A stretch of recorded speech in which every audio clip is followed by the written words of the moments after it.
So, Bob, I had all this stuff prepared, and then I looked in the news on Google News and typed in psychology, and there were a bunch of things that I thought, man, I want to talk with Bob about that. So I threw away all my notes, and we're looking at the news. What do you say, Bob? Okay, let's listen to, yes.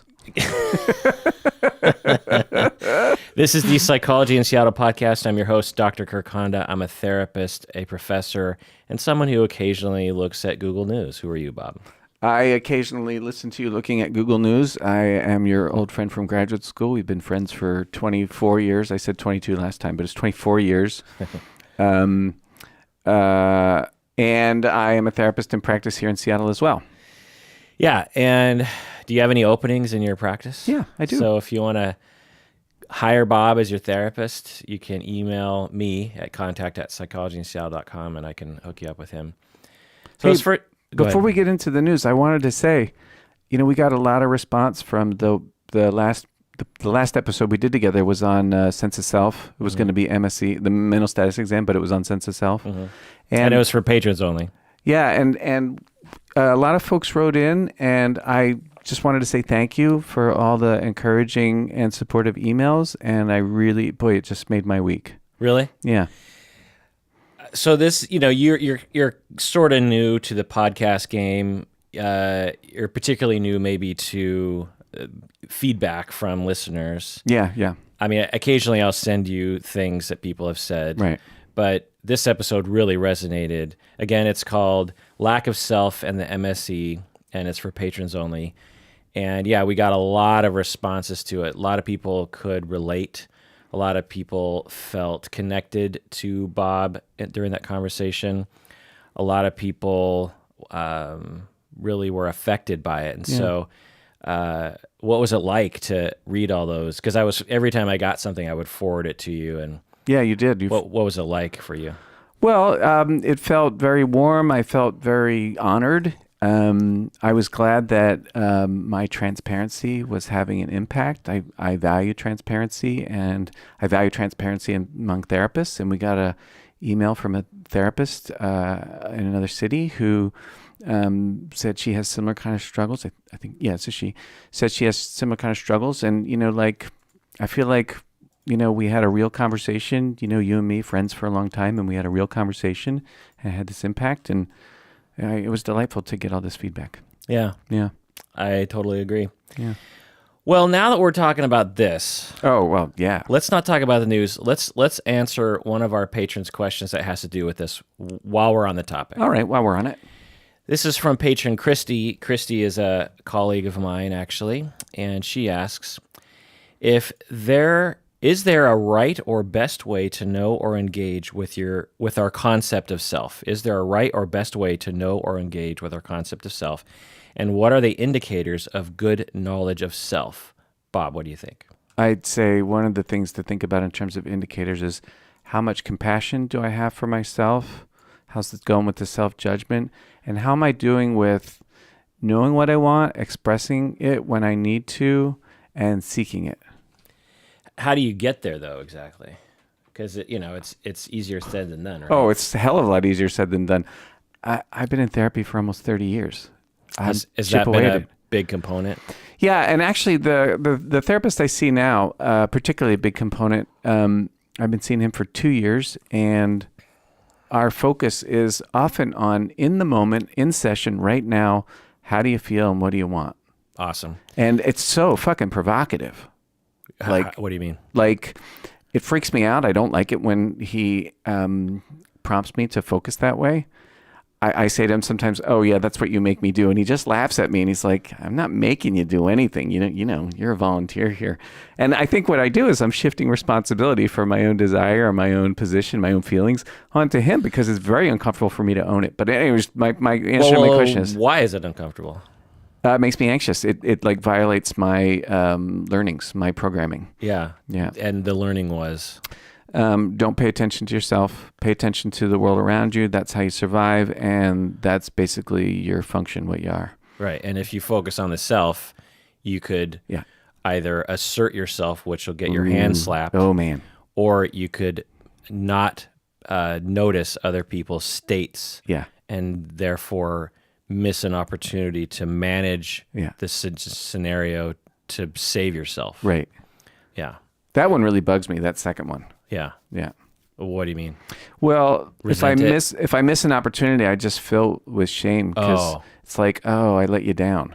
As opposed to, I'm not captain of the boat. Right. That's interesting. It's not just a hypervigilance, but it's a sense that you've been a bad human being or something. That's right. I guess that would be, another result of consequence, right? That if you didn't pay attention to your abusive caregiver, then they would have punished you somehow or shamed you somehow, is the assumption when you were very young. You're right. And that was your role in the family too. Yeah. In my family, absolutely. Yeah. For the benefit of your siblings, by the way, to some extent. Yeah, though they each have their respective roles. Yeah. I don't envy them. Yeah. Well, you just became a good therapist and that's one of the things actually that I don't know if we went into is that having self issues and having bolstered our attention on others actually gives us some ability to be a better therapist. Yeah. To really pay attention to other people, to be very perceptive Right. about other people's states, and to have it be resonant with you. Right. That sort of preoccupied stance. Right. Of not only am I paying attention, but I feel it in my bones. Right. When someone around me is sad, I can't help but to feel sad. Right. And that's a pro and a con. It's a pro and a con. Right. Even therapeutically, it's a pro and a con. Yeah.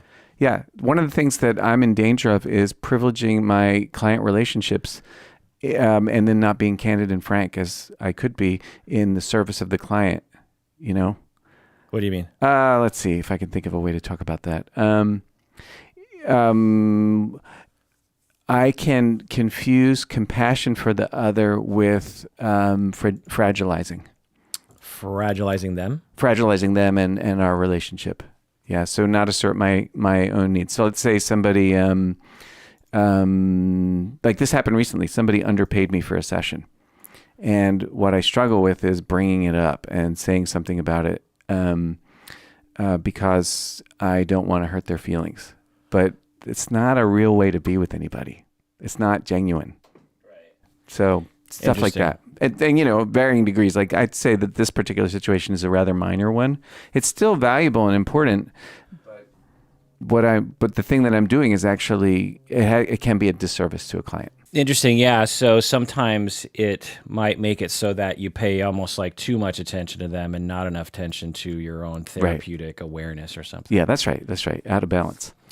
So in preparation for this question from Patron Christy, I thought of, off the top of my head, because I've never really thought about it before in terms of formalizing my approach to helping clients with bolstering their sense of self.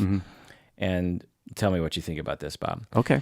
So the other thing that I thought, I have all these books on my shelves that you can sort of see, and I thought, well, somewhere in these books has to be some guidance around it, but I couldn't really think of any source that really helped with it. I'm sure there are some psychoanalytic, psychodynamic sources, interpersonal sources, I'm guessing, but nothing with concrete steps or something. It's one of those amorphous personality psychoanalytic talk things that there's not a lot of formalization of what are we talking about here. And I think that the concept is a little amorphous too, so it doesn't really lend itself to steps. But anyway, so number one thing that I thought of was awareness of self. Right. Now, all of these steps are in relation to someone else. You can't really do this on your own. Yeah.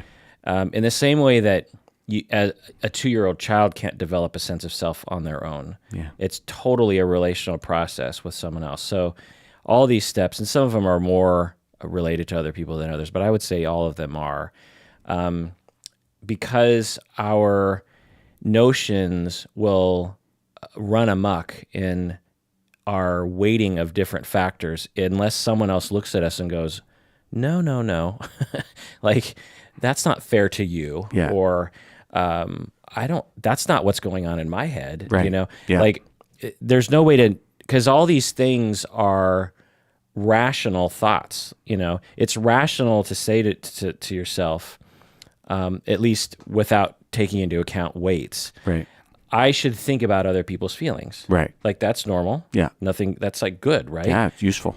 But to someone who wasn't raised well, and meaning that they were mistreated, they might have developed an overweight to that factor when they are thinking about things and trying to weigh the balances of moral actions. Right. And what is right in life and what's fair. Yeah. And they will say, well, I should think about other people's feelings 99% of the time at the sacrifice of my own feelings. Because, that feels right to me. You think about your feelings, you think about other people's feelings. Left to their own devices, it's 99 to 1. Whereas when someone else is in relation to the individual trying to develop a self, they'll be like, from the way you're talking about it, it seems like you're way overbalanced on other people's feelings and not enough on you. Right. And the person will be like, well, I don't know. It's like I've had conversations with people about this for years in therapy. And one of the things that I hear from them a lot of times is in relation to, I guess, this topic that I'm giving as an example, is they will say something along the lines of, well, isn't that being mean to other people? They'll say something like that. They'll be like, so if I'm asserting myself, if I'm thinking of my own needs, especially when they're in contrast to what other people want, isn't that being mean? Yeah. Isn't that being unfair? Right. And they're convinced of that because that's how it feels. Sure. And I'm over here, and one of the phrases that I found myself saying a lot to people in this state is I will say, we could spend 1,000 years in therapy and on this issue, and you will never get to a place where you are actually being mean. As we develop your assertiveness and your own self, you will only approach balance, but probably never get there. You will never cross that threshold into you being selfish and mean, because I just would say that, like, I guarantee you. Yeah. So when we get there, I will tell you if we've crossed the threshold from asserting what you deserve to have Sure. versus tipping the scales and now you're taking too much from the world. I'll tell you when we're getting close. We are nowhere near that point yet. You are in the very beginnings of asserting what is yours to have and what you deserve. So let's just put that aside. And without me as a outside person who's paying attention, they would walk away completely concluding that a tiny little bit of assertiveness is essentially being selfish and imposing and aggressive and mean to other people and unfair. So it all has to do with relation to other people. So the first thing is being awareness of the self, to slowly realize that they don't actually know who they are or what they want. So this is sort of the first step. It's like just awareness of the concept of self. That, like, do you remember when you had that first awareness? Like, oh, there's this concept of self. Yeah. And here is where I am in that process. Do you remember when you realized that? No, I don't remember. Though I've had these moments, and I can't tell you a specific one where I actually recognize, oh, I exist. Like I exist in my marriage, right? I'm not just a breadwinner or a dishwasher or whatever it is that people do. Well, an emotional pleaser would be the more specific. Right. Thing, To be more specific, I'm not just that thing. That I actually exist, and there's times when that feels good, and there's times when that feels threatening. To realize self. Yeah. Threatening because the questions that go off in my head are, what if I can't sustain the energy I need in order to kind of maintain a position? Because it does take effort and energy. And the other is... meaning, what if I can't sustain the energy and I let myself down? Yeah.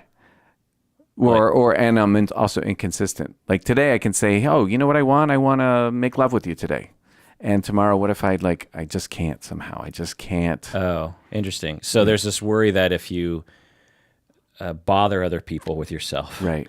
That they're going to be like the next day, like, what happened to that thing Yeah. or something, and then Yeah. you'll disappoint yet again. Yeah. Yeah. Interesting. Yeah. Okay, so you don't remember like a point No. like you're 25 and you're No. like, oh wow, okay. No. But it must have happened at some point, right? A dawning. Yeah, I guess more a dawning than a moment. Okay. Yeah. Number 2 is I deserve to know who I am and what I want. So this is a notion. So awareness of self, like where am I on the scale, sort of thing. Am I a 5% sense of self person, or where am I? And then I deserve, if I'm under the threshold of fairness and health, I deserve to actually have a sense of self is an important element, because not just knowing, I don't have a self, or I don't have, and to be clear, everyone has a self. They're just not aware of it is the key. I might use language like developing a self or something, but really, it's particularly for adults, it's a matter of just finding yourself. Yeah. And I guess you could argue that's the same for the kids, but anyway, I'm aware of this, and then some people are like, well, I'm not really at the point where I feel like I deserve to be better. Yeah. And so that's an important thing. And that has to do with a sense of self on some level. Absolutely. Because you have to feel like you deserve to be in the world. Right. And aware of how a lack of sense of self actually impacts you negatively. Right. So that's an important step, again, with a therapist. I find that anger helps because it's a motivating emotion. Absolutely. Yeah. And it's quite enraging, I think, to feel the reality of so many years without being connected to who you are and why you're here. You're not just a seaweed that's being pushed around by the waves.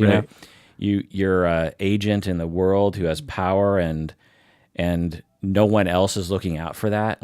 Really, nobody is. Yeah. Number 3 is to become aware of what anxieties are getting in the way. We've already actually demonstrated that a little bit. You've talked about a number of your anxieties. Yeah. You've become aware of those over the years through therapy and your own work. Yeah, right. And so you phrased it as such. You didn't phrase it as foregone conclusions, that things that should be avoided. You're like, well, this is what I end up worrying about. Right. By implication, you're saying it's not a rational worry. Right. Yeah, it's an anxiety that creeps in. Right. Again, with help with other people, you're trying to work on those barriers, trying to figure out what's getting in the way of me, because I find that it's a fine and dandy thing to say, oh, I know my sense of self is low. I deserve to be better. I deserve to have a greater sense of who I am and what I deserve in the world, and my sense of purpose. But if you're completely aware of all the things that are in the way, you'll just never get to the next level. Right. The 4th thing is family of origin factors. We've talked briefly about this, and we talked about it a lot in the other episode. Right. Again, with a therapist or with someone else, you explore the underpinnings of why you didn't develop a sense of self due to some sort of mistreatment, and also the particular flavor of the anxieties, which we've gone into a little bit with you, is like as you were asserting yourself at times when you were young, not only would it not be regarded or cared about, but it was somehow punished. As how dare you not pay attention to me, or even potentially how dare you be inconsistent with your approach to me. I need you to be consistent, which is by default a otherizing or other focused approach to your parents. Right. And so to explore that really helps, because when I'm working with clients and we identify those connections, it's much easier to quickly conceptualize them. They will, they'll come in and they'll be like, so I was talking with my wife, and I find that she's just upset all the time. She's really mad at me. And I did this and I did that, and I probably should have done that. And then, we'll start exploring it, and maybe he'll say something like, well, I don't know. I just came home from work, and all I was trying to do was just trying to make her happy. And, she wasn't really talkative. And so I got angry. And so I did this and that. And then, we would somehow, because of our history in therapy, would say, so this is when your wife was, what did you see? Well, I saw her sitting on the couch texting while watching TV, and she didn't really acknowledge me when I walked in the door. Very similar to your alcoholic mother, right? That's what she did, right? In symbol or in actuality, right? And that triggered for you anxiety and an abandonment feeling, which totally makes sense, which threw you back into a regressive state of when you needed to actually really hyper focus on other people and fix their problems instead of thinking about what you wanted in the moment. So if we could just sort of go back in time, all that stuff, what would you want in the moment? Well, I don't know. I guess if she just wants to sit on the couch and text people, I guess I don't really care. Is that what I'm supposed to be saying? I don't know. What do you think? Right. It's like, instead of being railroaded into, I need to solve her emotional state, and even misinterpreting her emotional state, right, is a lack of self. Like, if the self, I want to chill playing a video game, right, and I don't know what's going on with her, but I assume if she wants something, she'll come to me. And if she doesn't and she's upset at me, I'm okay, because I know I haven't done anything fucking wrong. Right. I just went to work and I came home and she seems a little pissy. I don't know. I even reached out to her and said, hey, anything wrong? And she said no. Yeah. So, I'm cool and I'm okay. Yeah. The world is not going to end and I'm solid. And even if she leaves me, which is not likely, sure, but in the very strange universe where this is the first step to divorce, I'll still be okay. I'll still be okay, yeah. It's, people, it'll be sad. Right. It'll be horrible. Yeah. But I have a self. I don't need these other people to define me.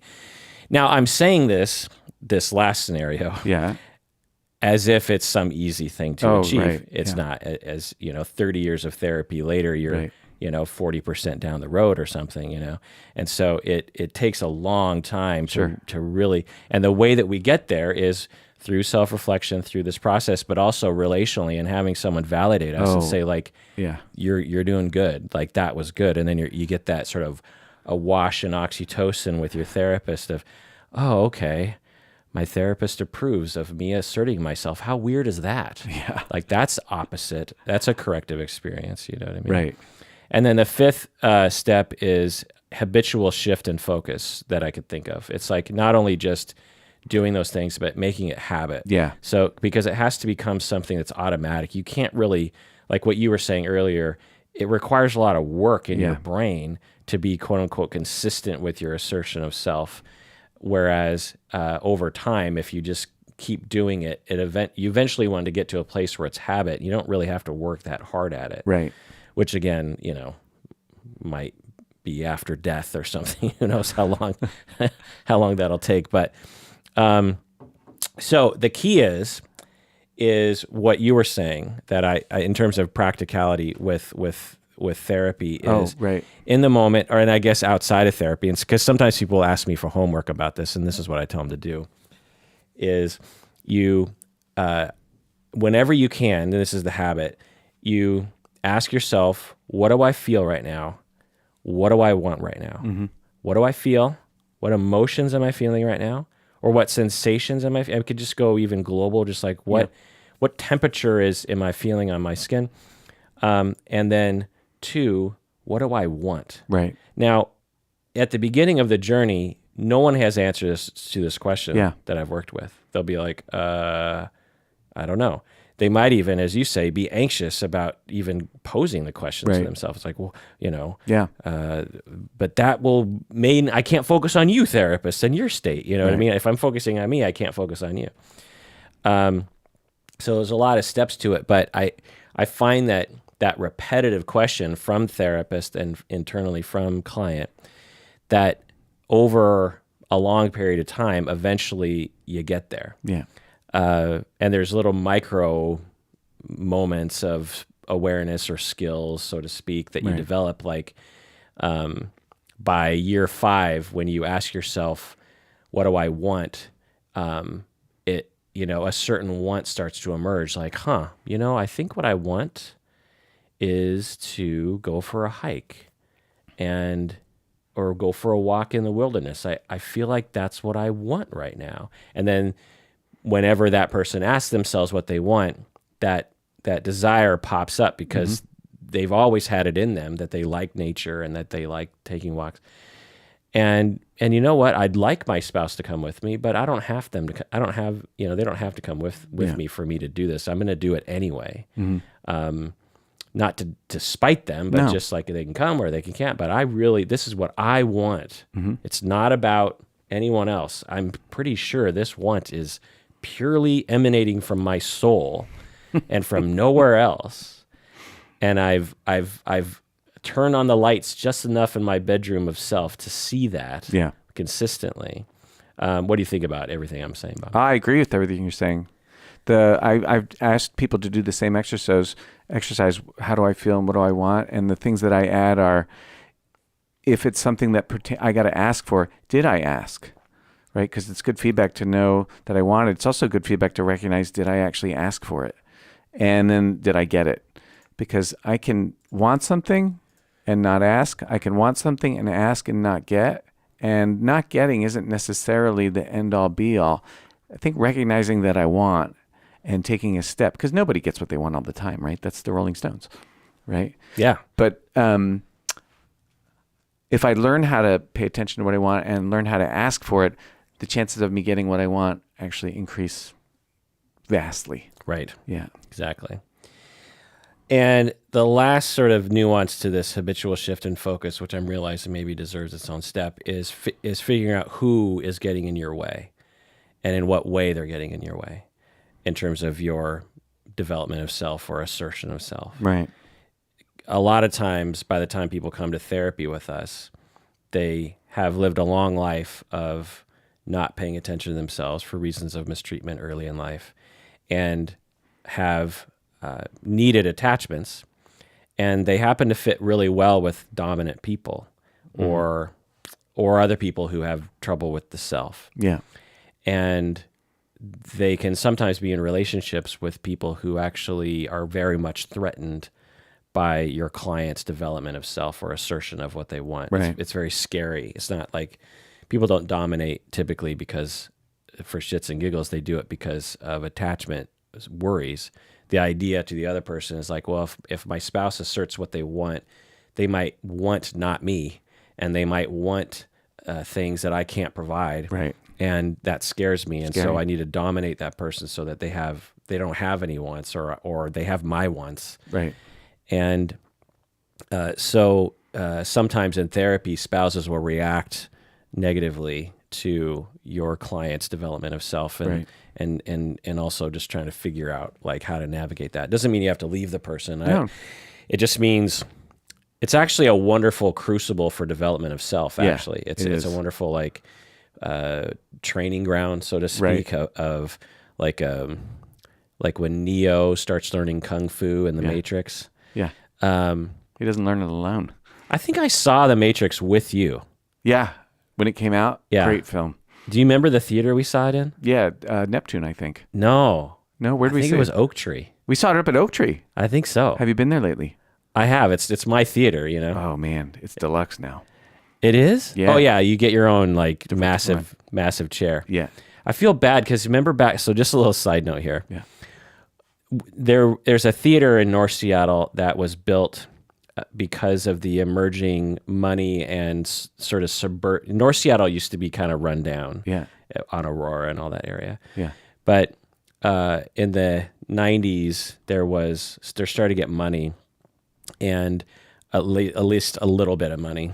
And that corner ended up being really developed. Yeah. Larry's Market. I love Larry's. Yeah. Larry's Market. So back in the, all of you who are our age, 40s, 50s, can remember back in the day when grocery stores were real shitholes. Yeah. And, or, real small kind of things. Small, rundown. Yeah. And then in the 80s, they started getting a little bigger. Yeah. But the 90s is when things really kind of blossomed. This is when you had your PCCs. Right. Well, and your, Whole Foods comes in the 2000s. We had Metropolitan Market, Right. but Thriftway. Thriftway, which is ironic because Thriftway is actually a really nice chain in Seattle. It's just in Seattle, I think, right? I that's all I know. Yeah. Central Market and Ballard Market. Oh, I love Central Market. Yeah. But there was this huge phenomenon in the Seattle, I think it was just Seattle, called Larry's Market. Oh, Larry's. And it was this extravaganza experience. And I think when it opened up, there were lines out the door to go to a grocery store. Yeah, right. And so they just had their regular groceries, but it was all laid out nice, and they had like everything, and the employees were happy. Yeah. And they had a deli, and they had a butcher, and they had the bakery was awesome. Yeah. I think they had like pizza and stuff. Yeah, like everything. It was just like, oh my God. Yeah. And then right next door was this brand new cinema. Right. Oak Tree Cinema. Yeah. And it was potentially, if I remember right, the biggest theater in Seattle at the time. No kidding, really? With I think 8 screens, maybe 6. Yeah. Because at the time there was that theater in Northgate that had one screen. One screen, right. There weren't any, there's a UA theater downtown with 2 screens. Right. That's gone now. The Metro, remember the Metro? Down on 45th? Metro, so that's AMC now. Right. That might have actually been built around the same time. Same time, yeah. Yeah. That was a landmark theater, though. Yeah, it was. So it was more indie. Indie. Yeah. Art films. Right. So I think it was one of the biggest, let's just put it that way. Amazing. And over the years, it hasn't changed much. And so now it's like it's gone back to being run down. Yeah. And no one goes there. Right. So they revamped the whole theater with the comfy chairs that recline, and blah blah blah, and bring you food, and reserve seating, and yet no one really goes there. Really? And the Larry's Market is now a Asian market. Yeah. Like the kind of market I like, but if you're not into it, it is disgusting because Asian markets are filled with the most smelly things on the planet. There's just a different sense of what sort of fish smell should be allowed in a market when you're Asian. Oh. When you're Asian, it's just like, yeah, dude, that's just how fish smell. Right. To most white Americans, they walk into these places, they're just like, oh my God. It What's smells so rotting? much like fish, and to Asians, they're just like, yeah, dude, like I want to eat that shit up. All right, let's get this back on the rails. Let's take a break, and when we get back, let's talk about something else. What do you say, Bob? Sure.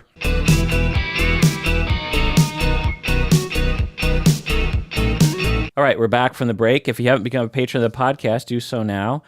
When you become a patron on patreon.com, you get access to hundreds of our best episodes, arguably, including the one we were referring to called Lack of Self and the MSE, which is a much larger conversation, more, shall we say, self-revealing conversation about a sense of self. Also, if you're having trouble with the premium feed, which happens, I would say 5-10% of the time, email me at contact@psychologyinseattle.com. I would love to help you. Also, buy my book called Multi-Role Clinical Supervision. Good book. Thanks. About every month, about 2 people buy my book, which I appreciate if you're one of those people out there. It's a good book. You're making me happy with that one. It's one of those things where as you're writing it, you're just thinking like, is anyone going to read this thing? Well, is anyone going to care? Yeah. I don't care anymore. I just got to get this thing done. Right. And so, it's kind of, it's now that I think about it, it's kind of nice because it would have, in the beginning, I was like, not a lot of people are buying the book in the beginning. Yeah. But now that I'm looking back, it's almost like a year-ish more. Yeah, that's right. Where people are still buying it. So I guess I would rather have all the sales spread out over time so that 5 years from now, I'm still reminded that all that work was still worth it for at least one or two people. Like our Facebook page and play our Tuesday Tougher Bluff game. Also, follow us on Instagram. My wife, Stacy, is doing a lot of the social media stuff, and it's pretty fun. Join our Facebook fan group. I actually don't participate in that because I want people to have a place where they can complain about me. Tweet Berto at Psych0Berto, and also subscribe to his YouTube channel. He has some weird videos that he's put up. Weird's a funny word, but he posts a lot. He's been posting a lot about He-Man lately, and he kind of has a conception. He's almost like the David Lynch of YouTubers, as far as I can tell. Also, we've had over 850 episodes, and if you're listening on your phone, then it's likely you only have access to the last 300 at best. And so if you want, and we have a lot of good episodes prior to 300 episodes ago. So if you want the archive, go to our website. I think it's pretty convenient. Also, we're shooting for our next Patreon goal. So become a patron. Our last Patreon goal was a scholarship, a $2,000 scholarship to someone who was going to have to quit her doctoral studies if she didn't get a scholarship. She ran into a cap on federal loans. Did you know there's a cap? No. So like there's which no one would really know that, right? But like there's a lifetime cap to like the maximum amount of loans you can actually get from the federal government. And I think it's like $250,000. Holy shit. Which sounds like a lot. Well, but if you're getting your what she did, if you're getting your bachelor's and then quickly going into your master's, right, and then she actually, I think she went back to get her, she did her PhD, which honored her master's. So she hasn't had any steps backward. You have to get loans to pay for rent and blah, blah, blah, right, as well often, especially if you're not privileged and have a spouse or family that can pay for such things. Yeah. That can easily rack up to $250,000. Oh, man, education's nutty expensive. Yeah. So, I mean, tuition alone for a doctorate, for a PhD that honors a master's, I would guess would be $70,000. My PsyD was $140,000, but that doesn't honor a master's. So, and then a master's degree is probably $50,000. This is just tuition. Yeah. A bachelor's probably, I don't know, $50,000 at a state school, I'm guessing. Oh, yeah. And forget about it if it's at a private school. Oh, my God. My brother's, my nephew goes to University of Pennsylvania, private school. It's crazy. Yeah. Yeah. Yeah. I mean, I think like, anyway, it's expensive. Yeah. So I would argue if you choose correctly, it's worth it. I mean, my career has been completely based on my degrees, which I find to be quite worth it. But so she hit the cap, and the scholarship kept her in school. Yeah, well, right. So she suddenly hits the cap, and then she's like, "Well, I don't have the money to pay for tuition next semester. Right? I think I'm gonna have to drop out or take a break or something." Yeah. And she's like a couple years from ending the whole thing. Wow. Yeah. The long journey, and she sent out a bunch of feelers for scholarships, didn't get any except for ours, and $2,000 is, I think, about what her tuition costs, and so she's real happy about that. And she's great. She's already done amazing work in the world, and she's going to continue to do amazing work. So if we meet our next Patreon goal, we're going to give out a $2,500 scholarship. All right. So do we know what's the goal? It's 1,100 patrons, and we're pretty close. Really? Yeah. So hopefully we can get there. Also, if you want to hire me and or Bob as a consultant, you can do so. If you want to talk about your practice, or you want to talk about how to help people with their sense of self, if you want to talk about borderline, if you want to talk about DBT with Bob, you can hire us. People are increasingly taking advantage of that service. Also, if you want to mug, you become a $20 patron. If you want to become, if you want to get a free hour of consultation, there's actually a higher tier on Patreon that you can sign up for, and you get one free hour of consultation. I suppose Bob would be a part of that too. Sure, I'll do that. And also, if you're an employer and you want to join ZipRecruiter, use ziprecruiter.com/psychology in Seattle. If you sign up through that link, we get a little bit of a kickback. Okay, that is all the boring plugs. Let's stop doing that right now. So let's go into a couple clinical issues, and maybe we'll do another episode where we talk about the news. Okay.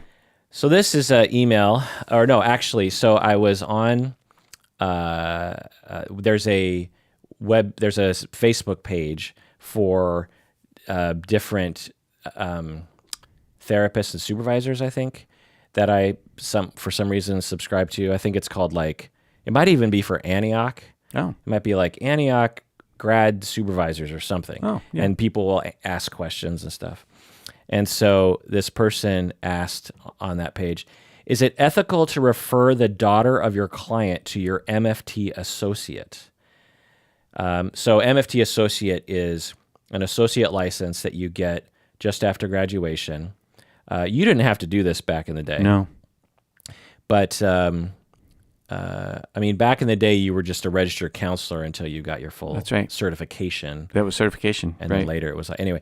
So MFT associate is a marriage and family therapy grad who is still required to be supervised post-grad. And then after at least 2 years, they can become a full licensed person that doesn't need to be supervised. You didn't know about that? No, I'm just reflecting on the question and understanding, what they're asking. So is it ethical to refer the daughter of your client, so you're a supervisor and a therapist, right? The daughter of your client to your MFT associate, which is your supervisee? Of course, nothing about your client would ever be shared in supervision. Thanks in advance. What do you think, Bob? Well, the first thought that comes to my head is it might be hard to be the therapist that your client needs you to be, while at the same time giving advice to your student or your consultee about what they're doing in treatment with their kid. Can you elaborate on that? Yeah. No. Can you say it again? Yeah, sure. I could see where there could be a conflict between. There's a potential to be a conflict between your position as as a therapist and your position as a supervisor to somebody who's linked to your client. Can you think of a scenario where that would be a snag? I mean, I guess I could try to come up with something. The first thing that popped in my head is, what if there's abuse? Oh, right. Well, good. Perfect. So you are seeing a woman. Yeah. And I guess we don't know if it's a woman or a man client, but let's just say a woman. You're seeing a woman and you refer the daughter to your supervisee. Right. Your supervisee learns that the daughter is being physically abused by her mother, your client. Right. And your supervisee, now what she says in the next part of this question is, of course, nothing about your client would ever be shared in supervision. So that's weird because as a supervisor, you have to oversee all of their clients unless they have another supervisor to supervise this client, which is something that you can do, and I've done before. Yeah. So you can't just say well, I'm going to refer the daughter of my client to you, never bring up this client with me. Well, you've basically just said you are now operating as if you're not an associate licensee. Right. You're now operating as if you're independent. Yeah, you no longer need supervision, which is not the definition of the associate license and not the definition of proper supervision. Right. Now, they didn't say this, but maybe they were meaning that they would actually consult with another qualified supervisor. I don't know. Right. It's not unheard of. But so there's that. So then, but anyway, the associate person, the supervisee, is like, well, now what do I do? Yeah. If I go to my supervisor and say, by the way, your client is physically abusing my client. Right. Will my supervisor be upset at me or be defensive? Well, what do I do? Right. So now you do that. Say the supervisee does tell the supervisor, I know she told me not to say anything about this client, but I feel like I have to. Mm-hmm. Supervisor, your client is physically abusing my client. Well, now as a supervisor, you have now learned something about your client that you would have known otherwise. Maybe not. Yeah. And now what do you do? Right. You're in an ethical dilemma. You know basically a secret about your client that your client will potentially be sensitive about. Oh yeah. It's not incredibly unheard of to have this happen. You get a release of information to talk with your client's psychiatrist, and the psychiatrist says, "Oh, by the way, she told me that when she was young, she was sexually abused by her dad. I feel like you should probably just know that." Now you know something that your client doesn't know that you know. Right. It's not completely weird, and there's ways to manage that, but it does throw a wrench in things. Yeah. If you accidentally reveal that and your client's like, "I never told you that. How'd you know that?" Right. The client could feel betrayed and It impacts your alliance. yeah, talked about behind their back. Right. It could really hurt their feelings. And or if you don't tell them, it could create some strain in you about having to hold something back, I suppose. It's weird. Yeah. Now, someone responded right away. Oh, let's hear it. And they said, too close, too many boundary issues. That was my first hit. Yeah. I disagree with that entire supposition. I mean, there's everything we said so far are definite things to consider That would for sure. Gum it up. Yeah, I mean, there's definitely nothing wrong or, I don't know, untoward to consider all those boundary issues and to avoid it. There's a lot of times just better safe than sorry. Yeah. There's a lot of MFTs out there, or a lot of therapists out there. I can refer the daughter of my client to a lot of people. I don't have to give that person to my associate. I might be kind of motivated to help my supervisees practice, and so is that biasing my judgment in this ethical situation? But to me, and this comes from a place of having been educated by ethics experts who have written books on ethical considerations, who tend to be much more lax about ethics than what non-experts are like. That makes sense to me. And also, it's also just something that I have run into a lot as a therapist, because sometimes I'm like, my client's like, my daughter, I need to find a therapist. And they'll be like, who do you think would be really good for my daughter? I need them to be good at this and this and this and this. Sometimes I'm like, my supervisee is the best person for your daughter. Right. And I suppose I could just give you sort of my second tier recommendations of people that I kind of know, but I really know that my supervisee would be a good match. Plus, there's kind of a benefit to this in that you have two colleagues treating two family members. That part of it, I was like, oh no, this could be really good. Right. Yeah. Because we can confer. Yeah. When you have cancer, for example, heaven forbid, you want your primary doc or your OBGYN and your oncologist to be communicating. Absolutely. How great would it be if they work in offices right next door to each other? Right. Where you don't have to go across town and hope that they communicate. Like, they're working as a team. Right. It's the same in therapy. Yes. If I'm treating the mom and the mom is complaining about the daughter, and I go to my colleague and say, this is what the mother is complaining about, and my colleague is like, well, here's the situation that's happening. Here are the feelings that are happening for the daughter.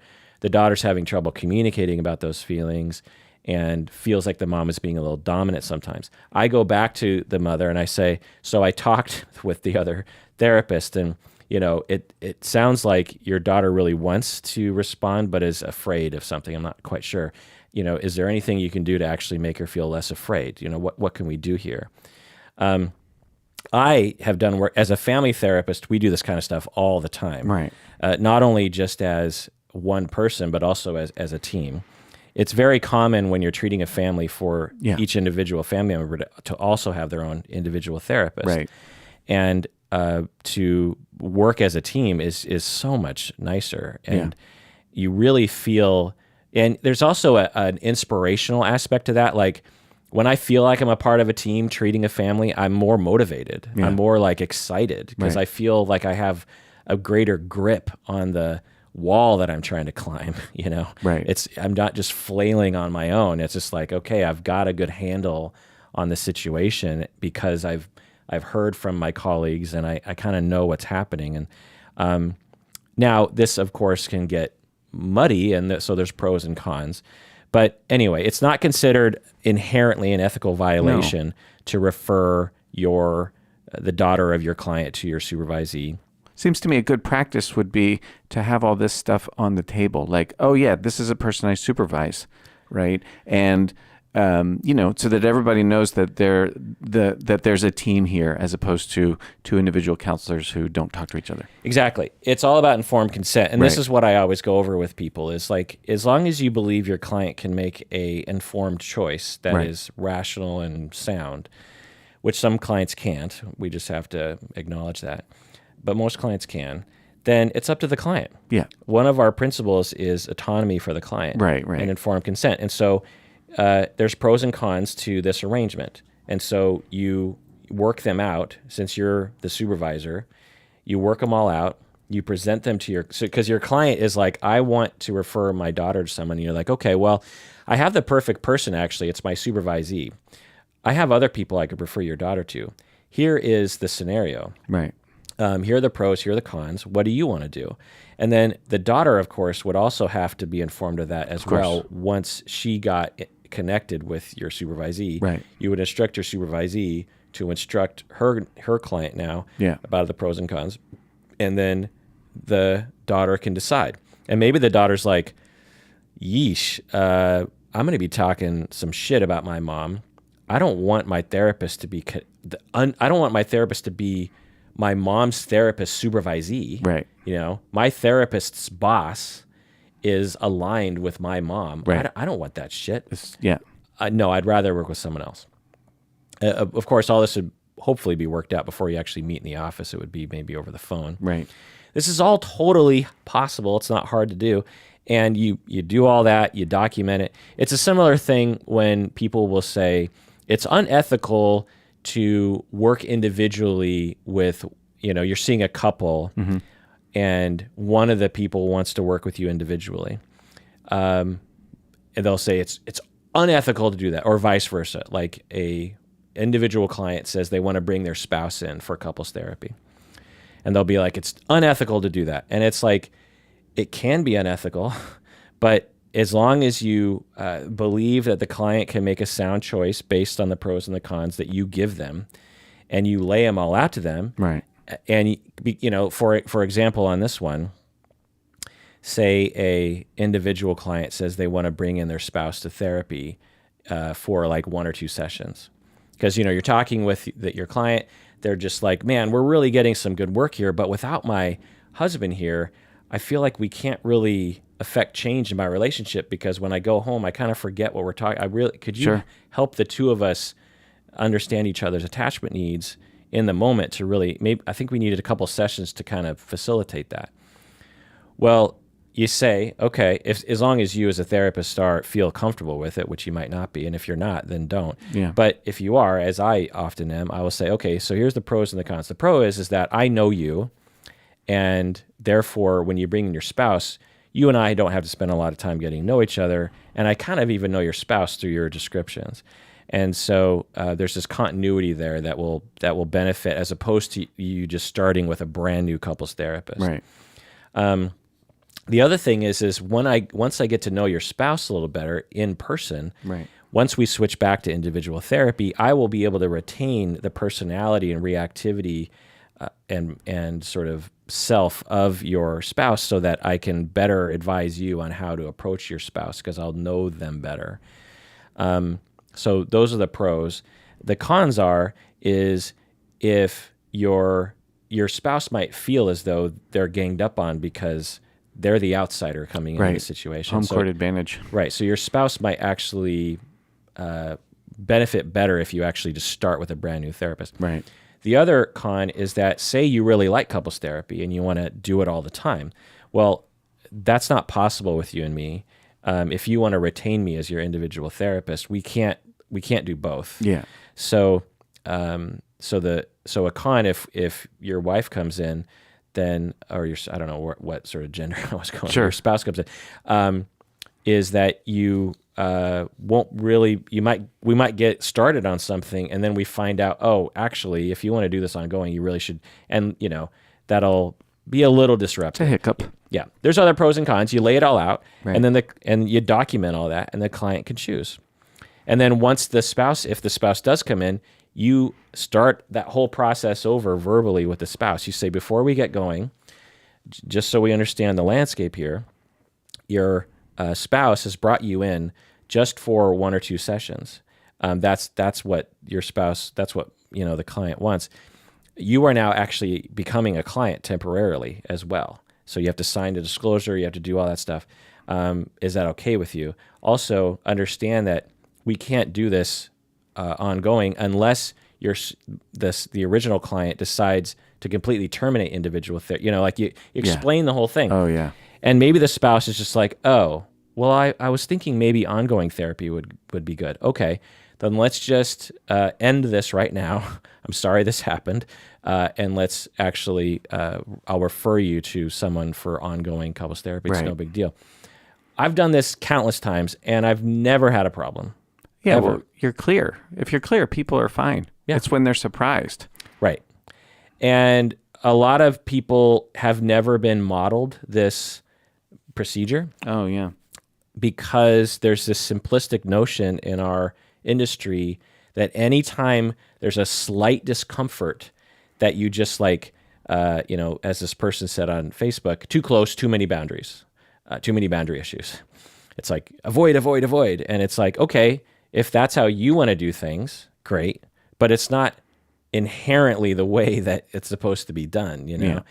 And it really drives me nuts because whenever I'm at trainings or consultations or whatever, like the dominant voice is this person's Oh, voice. is this voice? Yeah, I don't mind that voice. I feel like, again, if that's how you feel, as long as you're like, well, for me, it's Right. too close and I wouldn't want to do that. As opposed, this is the law of the land. Yeah. Yeah. But you talk to an ethics expert who writes books on ethics and how to follow them, they will say, well, it depends. Yeah. And they'll go into a lengthy discussion about the pros and the cons and the practices and the standards of practice are different in different fields. Marriage and family therapists the standard of practice is much more loose when it comes to this sort of thing. Yeah.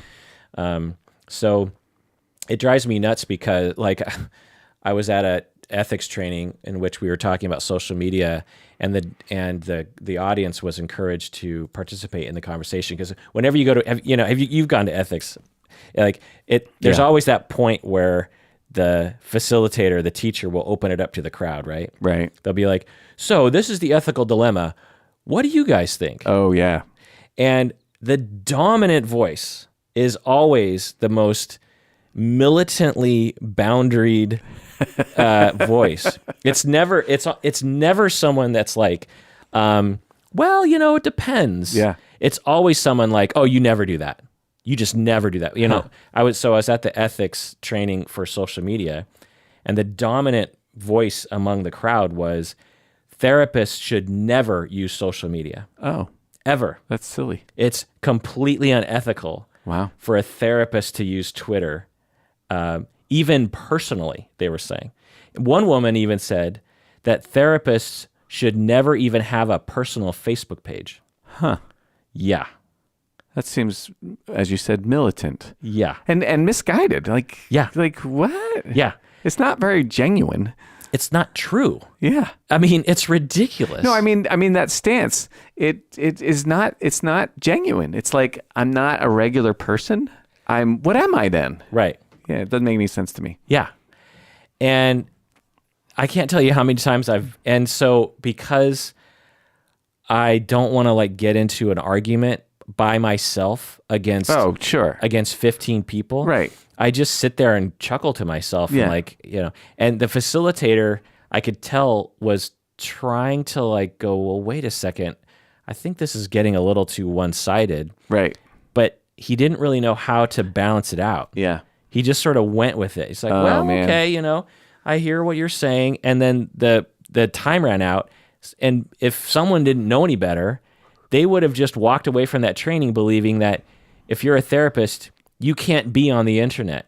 Right. There can be nothing on the Right. internet of you. The attitude gets contagious. Yeah. And spreads. Because you can't go wrong. Like if you say that, you're not unethical to not have a Facebook page. Sure. You're not unethical to not refer your client's daughter to your supervisee. Right. Like you'll never get in trouble for not doing that. except for the fact that it's not practical and you will never be able to enjoy your life. And two, like there are people out there who believe that fixing the self involves buying a fucking crystal, or fixing the self involves, tweeting more or something, or that the earth is flat, or that climate change isn't real, right? Or I don't know, various different things. And us scientists, us professionals, have to set the record straight for the benefit of society. And if we're not out there saying things and being a part of the conversation in the world, on the internet, then, we're not helping anything. And we see the effects of that, Anyway, so that's what I'll say about that. I had a client a few years ago who, in his words, stalked me on the internet. There's so much public information out there that he just looked me up. He was interested, and he looked me up, and he found a picture of my house, right, and my address, right, and he felt really weird about it. I'm like, did it help? Did you want to drive by and see my house in person? You can. I know a story about somebody who has a long-standing relationship with their therapist. That person, the therapist, is a central figure, their main support. And in order to feel okay, at times in crisis, what that person does is they will park their car down the street from where their therapist lives. And that's it. They just sit there. Yeah. Right. And it's a source of comfort and soothing. And, when you think about it, that's what humans do. We gravitate to the sources of comfort and soothing. And this is a real relationship. And every time I tell anybody about this situation, they freak out. Yeah. I'm like, well, why? Yeah. People actually respect people. Like clients don't want to mess with you. They don't want to invade your space. You work out of your home. Yeah. And it's never been a problem. No. So I was like, if you want to park outside my house, it's kind of a busy road, so it's not great that way. But if that would help you, okay. Yeah, totally. I dig it. It.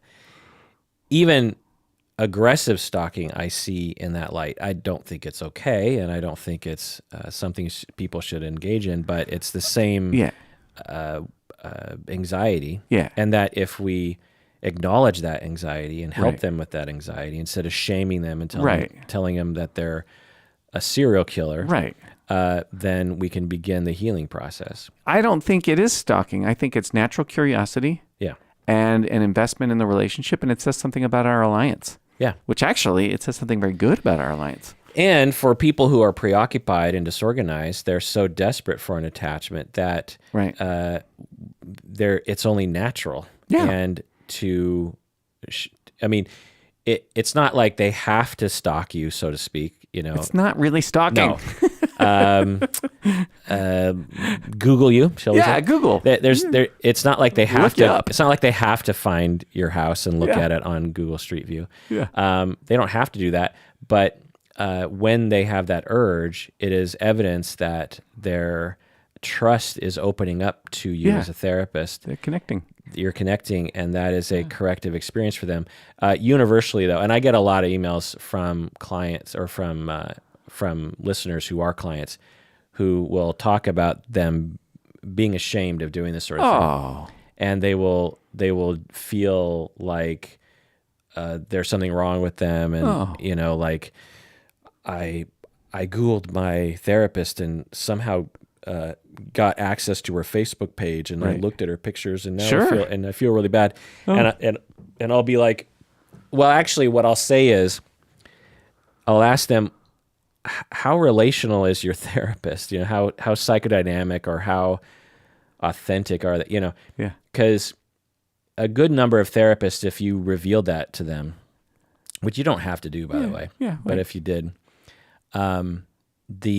there's a good number of therapists that would be freaked out and would terminate. It would scare them. Yeah. Yeah. And these could be very good therapists. Right. Or very helpful.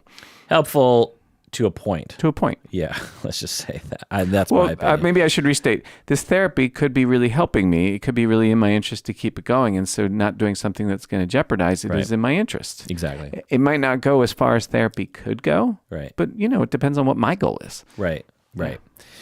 So I, tell people to try to functionally increase your access to your therapist, maybe by asking for more sessions or something. Oh, yeah. And if your Googling is harmless, then don't worry about it. It's just evidence that the therapy is actually helping you. Yeah. And if you must, then you can absolutely talk about it with your therapist, but only do so if you think your therapist is not the sort of therapist that will freak out. Yeah. If I had a client tell me that, and I have, it doesn't scare me. There's something about that whole thing that just doesn't. I think for me, I'm a skeptic. So when I have notions, I will, especially chronic notions, I will reflect on them and figure out if it makes any rational sense. And one of the notions running around in our society is that we are a hair width away from being abducted and killed. Oh. Or we're being we're just like, just so close to someone breaking into our house and raping us and killing us. The world is dangerous. And we're so close to someone just like mugging us in an alleyway. Right. That's not statistically true. No. When you look at statistics, we are vastly more likely to throw a clot or to fall in the shower, for example, than to have any of those kinds of things happening. Of course, the media doesn't talk about when Grandpa has a stroke, but they will talk about every break-in to every house that's ever happened in your community. Shooting. Every school shooting, for example. I think my understanding of statistics on violence is that they're going down. But access to stories about violence are going up. Exactly. So of course I'm going to think the world's a really dangerous, scary place, and I'm a hair's breadth away from getting, murdered or whatever. Unless you take the time to because I don't want to worry about things that aren't worth worrying about. Because I worry enough about things that aren't worth worrying about. I don't need to add things. And so I've never been worried about people breaking into my house and killing me and that kind of thing. And because I'll often talk about how I practice out of my home. Right. And to other therapists, and they'll just be like, "Oh my God, aren't you worried about things?" And I'm like, "No. One, you can be killed in your office, right? like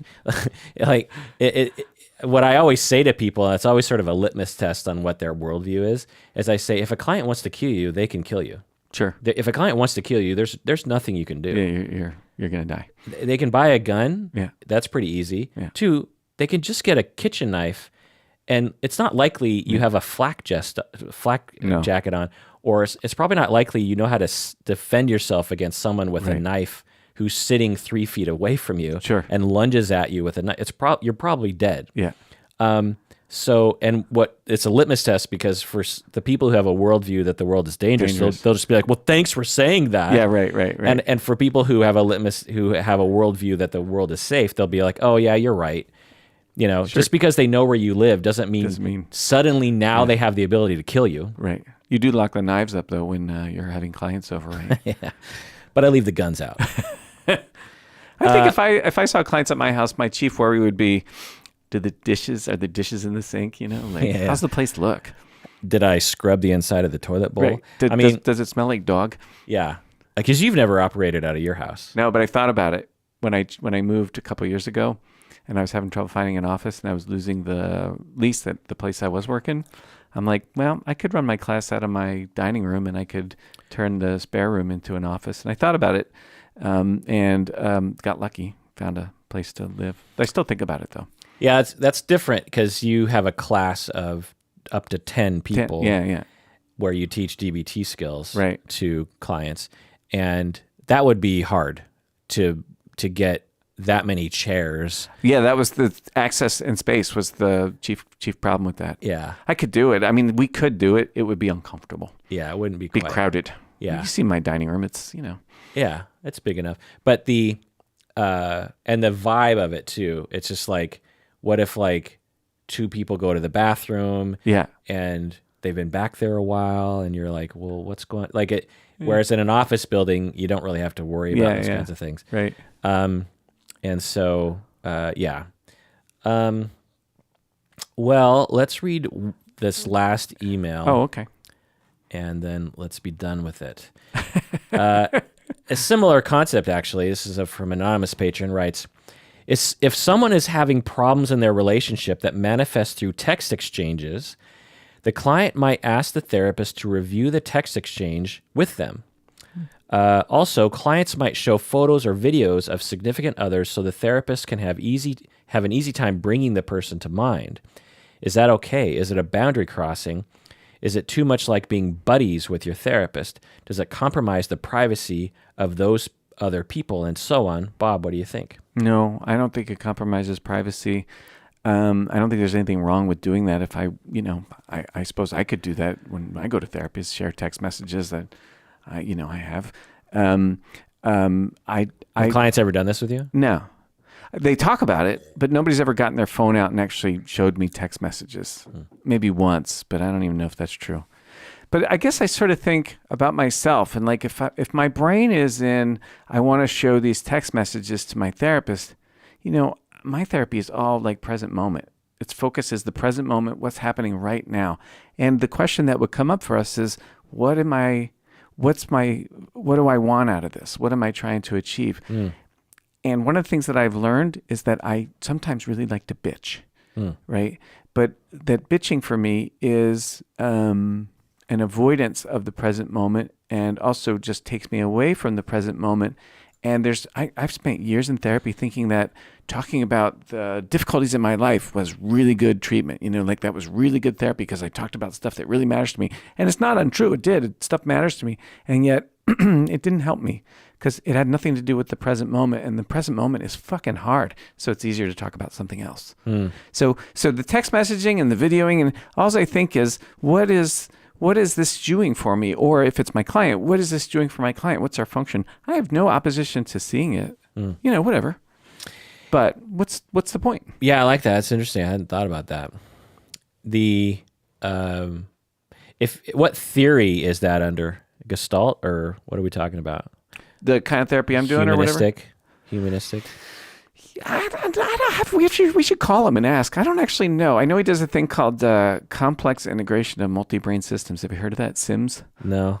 Yeah, I don't really know a lot about it. I know a little bit about it, and I don't think he does that exclusively. Sounds like neuronal gestalt. That'd be a way to put it. Yeah. Yeah. Because it's really aimed at attachment relationships and how attachment gets acted out, but it's very... neuronal gestalt attachment focused. Yeah. I think that's probably a fair guess. Okay. Yeah, about what it is, yeah. Interesting. Yeah, that's interesting to think about. Yeah, another extension of what you're saying is that I can imagine it going to is, clients like, oh, I really got to show you this text exchange I had with my husband. Right. In the now is... I guess what I'm wanting to do is for you to validate me, right, or for you to see how screwed up my spouse is or something. Maybe that's what's happening right now. I don't know. Or for you to approve of me somehow. Do you know how hard it is to say, I want you to validate me? Yeah. It's really hard to say that. And yet at its heart, these kinds of behaviors are aimed at it. Like, can we screw down our nerve and our courage and say, I want you to validate me, instead of obliquely point at it and hope to get it? Yeah. There's a lot of power in just being able to declare, this is what I want, as opposed to, hey, look at my text messages, or let me tell you this story about my marriage the other day, blah, blah, blah, blah, blah. That's much more central to the self than to do the ancillary behavior to get at what you're actually wanting. Boy, what a great sentence. Ancillary behavior to get at what you're actually wanting. Yeah. Yeah. So the issue of, I've actually had, you said you maybe had it once. I've had a lot of clients do this with me, not a lot, but it's happening more and more where a lot of people are arguing with their spouses over texting. Oh, sure. I've done that. I don't recommend it, honestly. Oh, no, it's not good. Unless you're really good with emoticons. Yeah, right. Exactly why. Emojis. Yeah. It's funny, like, as I was saying emoticon, I was like, that doesn't sound right. Because we used to call them emoticons, but now they're called emojis. Emojis, right? Yeah. That's like the Japanese term. Oh, is that right? I think so. Yeah. Because I think emoticons are the old script where you just use the punctuation, whereas the emojis Some of them are so clever. are the actual little picture. faces or whatever the pictures. Yeah. If I'm remembering right. Anyway, so unless you're really good at that, which is a skill, and you actually know your spouse well enough to know their tone as they're typing something. Like, for example, one of the things that I do is when people text me and I want to acknowledge that I got it, I will just type in the letter K. Yeah. Must be K. Because I'm like, why waste my time text? Plus, I'm not a very fast texter, so it's like, why waste my time typing out, thank you for letting me know. I have acknowledged the receipt of your, it's just, I just say K. Yeah. My cousin, who doesn't interpret things in the same way that I do, was really insulted by, I mean, she would joke about it, Sure. but she was really insulted by the fact that I would just say K. Right. Because to her, I was being flippant or blowing her off. Dismissive, right. But that's not what I meant. And to other people that know me well enough, when I say K, it doesn't mean that. Doesn't mean anything. It means okay, gotcha, thanks. Anyway, so I've had a lot of people bring in, and occasionally I've had people say, so I've been talking about my kids for a long time. Could I just show you a picture of my kids? Because I love that. I want you to just have them in your head. Yeah. I find that to actually be really great because these other people, if I'm doing individual therapy, are in the room. Yeah. And That's right. I've already begun to form a picture of them in my head. Oh, yeah. It's sort of like if I start describing to you a dog. Right. Like I had a dog when I was a kid. Right. Right away, did you picture Oh, yeah. What kind of dog? My dog gestalts. I think it was sort of like a Cocker Spaniel mutt or something like that. Okay. I don't know. Right. So now, and so therapists will do that. So imagine if we actually had the actual person in mind, it just sort of solidifies things a little bit, you know? Do you do this? I've done this for every client. Is they talk about being at home, and I have a picture in my head of their home. Yeah. And usually it's a variation on a place I lived. And one time I had a client who couldn't come in for various reasons, and so I went and saw her at home. And her home was absolutely different than the home I had in my head. That's funny. Yeah, really fascinating. Yeah, I hadn't thought about that. Right. So as Bob said, it's not a boundary crossing. It can't be a boundary crossing because it's happening in the office. Right. The client is talking about themselves. Right. It by definition can't be a boundary crossing, at least into the clinician or the therapist's boundaries, because you're not crossing any therapist boundaries. Yeah. I mean, clients will talk about their innermost, darkest secrets, Right. Including embarrassing sexual things, for stigma regarding sex. Of course. And to see a picture of one's spouse is not anything close to that. No. Now, the question about whether or not it violates someone else's boundaries, I suppose, that should be considered.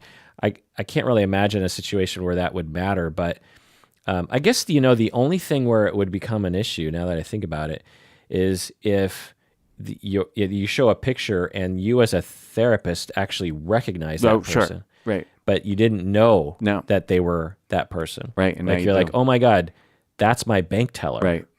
And now you're like, every time you see that person, you have to like manage it or something. Yeah.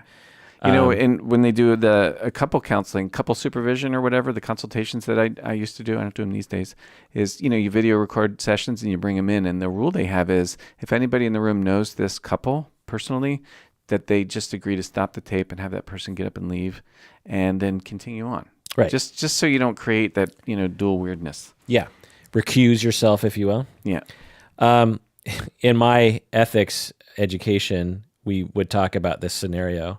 Yeah. And another option, because say, you're a clinician and someone's presenting a case and you actually see on the video screen, you're like, oh my God, I know that person. Right.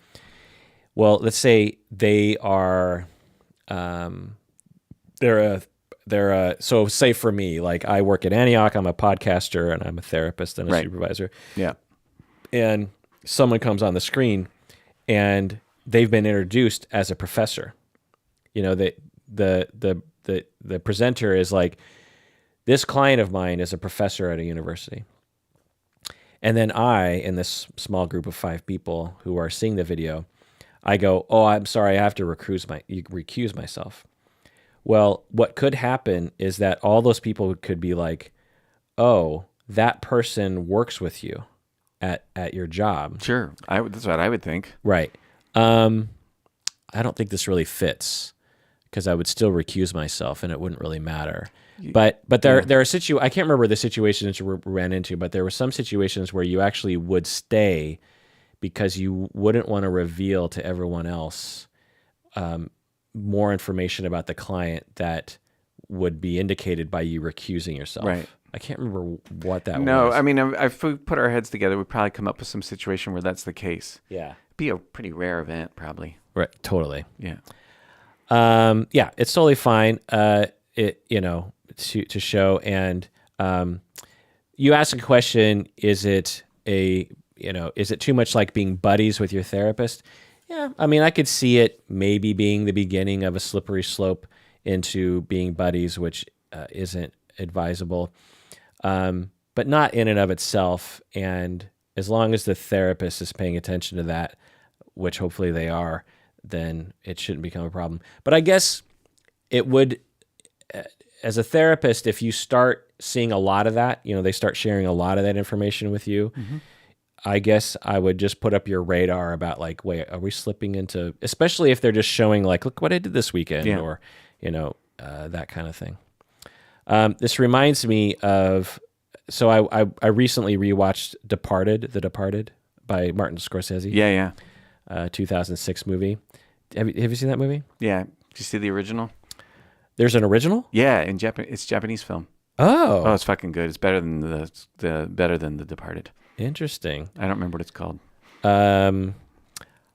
I did not know that, and I feel like a bad Japanese person. Well, thank you for shaming me, Bob. I'm here to help. I used to love this movie. I used to think it was one of the most perfect movies ever made. Rewatching it, I've realized that it's a little clunky at times. I still like it. Sure. It has a very grim ending. It's an interesting premise. Yeah. Basically, you have an undercover cop who's good but works with the bad guys, and then you have a corrupt cop who's bad but works with the good guys. Right.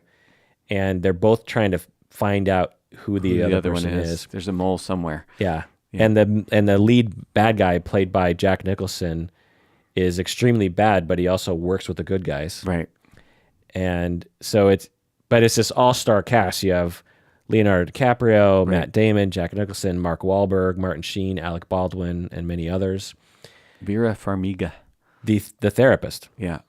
So the therapist, how did you know her name? She's kind of a C actress. I know this shit. I don't know. Yeah, like a trap your brain. So when I saw this movie back in 06, 07 or whatever, I had been a therapist for 10 years. Right. And for some reason, the depiction of this therapist must have only kind of bothered me. Rewatching this movie, this year, 2019, the therapist depiction is so bad. Oh, it's bad. It's so ridiculous. Yeah. For so many reasons. One, she's the only woman in the show, pretty much. Oh, that's true. And she's treated like she's a complete buffoon. Right. Like she's a child. She even the way that the actress was told to act the part, she just comes across like this total drip. Yeah. Who defines herself through these men, in her life, and does whatever they want to do. Essentially, she has has relationship with each of the moles. Right. She's the girlfriend of one and the therapist of the other. Right. And so there's this one exchange where they're in therapy. Leonardo DiCaprio is the good guy, but he's very busted up about trauma and anxiety. And he's talking to this, she's a psychiatrist, but she seemingly does a lot of talk therapy. Right. And if you have a chance to watch this exchange, it's one of the most eye-rolly exchanges ever. He essentially treats her like shit, and she just kind of puts up with it. Yeah. And everything she says, it's like the way it's depicted is the way that assholes see us. You know, when assholes talk about us as professionals, this is what they're describing. Someone who doesn't know what they're doing. Yeah. Someone who is overly focused on like cliches in therapy, like how does that make you feel and other shit like that, without really meaning the question. Right. Someone who throws medication at someone, someone who has no scruples and no ethical code, someone who wants to have sex with their clients. Ooh, yeah, gross. Someone who becomes friends. So Leonardo DiCaprio is a client, and he is, and she's trying to get under his skin. She's trying to like say, "Are you okay? You know, what's your life like?" And Leonardo DiCaprio just gets increasingly more angry at her, which I thought in the beginning was like, oh, we're revealing Leonardo DiCaprio has issues. Yeah. But really what it was just, I think Scorsese or whoever wrote this thing, an excuse for them to yell at a psychiatrist. So Leo starts yelling at her. And he's like, well, what do you mean? You know, you're not on the front lines. You know, this is bullshit. And then he starts, and she, you know, is like, doesn't know how to react and reacts in this really immature way. And then at a certain point, he's just like, you know, give me benzos. I need benzodiazepines.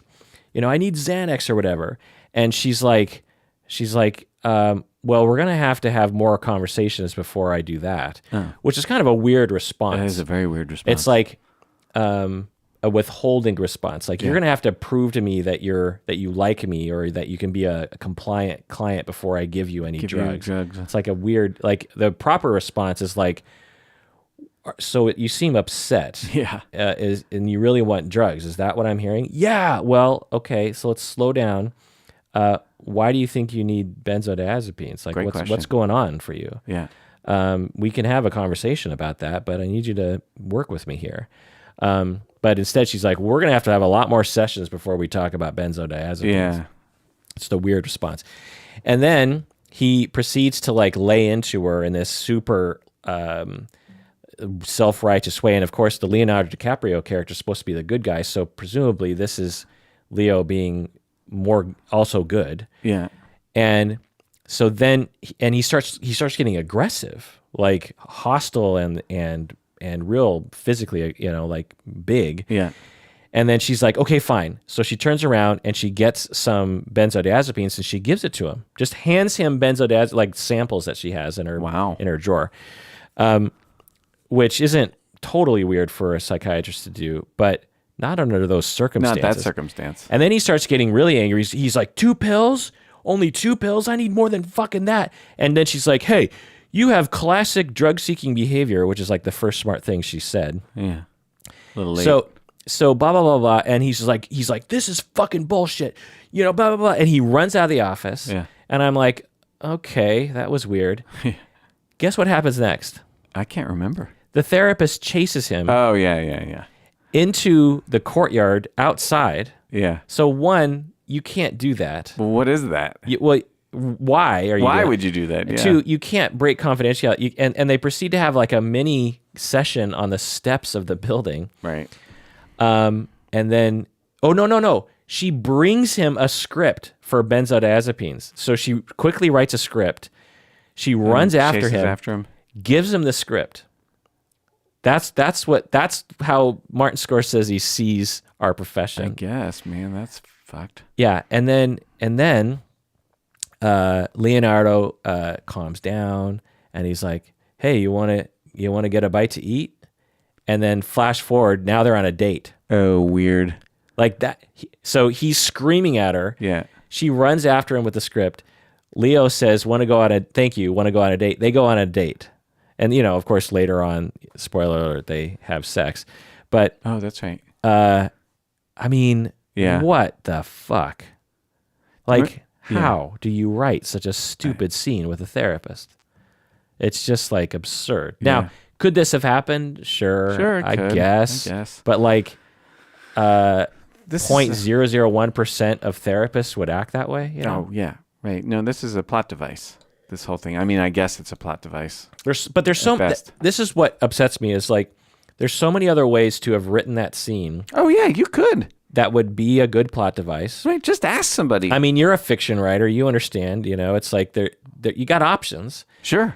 And you can't just go with what your notion of a certain profession is. You should probably do a little bit of research. It's stereotypical. Yeah. You know, like the namby-pamby, wimpy, completely clueless, yada, yada, yada counselor type. Yeah. Yeah. And such a trope. Like the next time I see a therapist depicted in a way where they're sexually attracted to their clients and actually acting on those things, I'm just going to, I don't know what I'm going to do.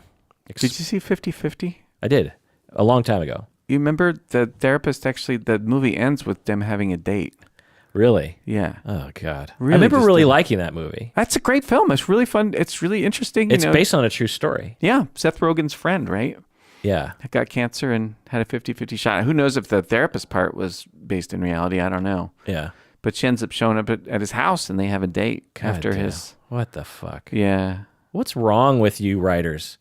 Like, pull your heads out of your fucking asses. Like, the other thing is like, can't two people relate to each other that are of the opposite sex and heterosexual and not have sex with each other? Sure. Is that fucking possible in the realm of the universe that two people who could have sex with each other don't have sex with each other? Is that fucking possible?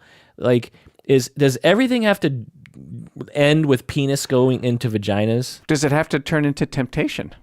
Yeah. Like, you know. Just can't people relate? Yeah. You know, like this whole notion of when Harry met Sally, can men and women be friends? Oh, can they be friends? It's just like again, it's a litmus test for, I don't know what the test is, but two types of personality.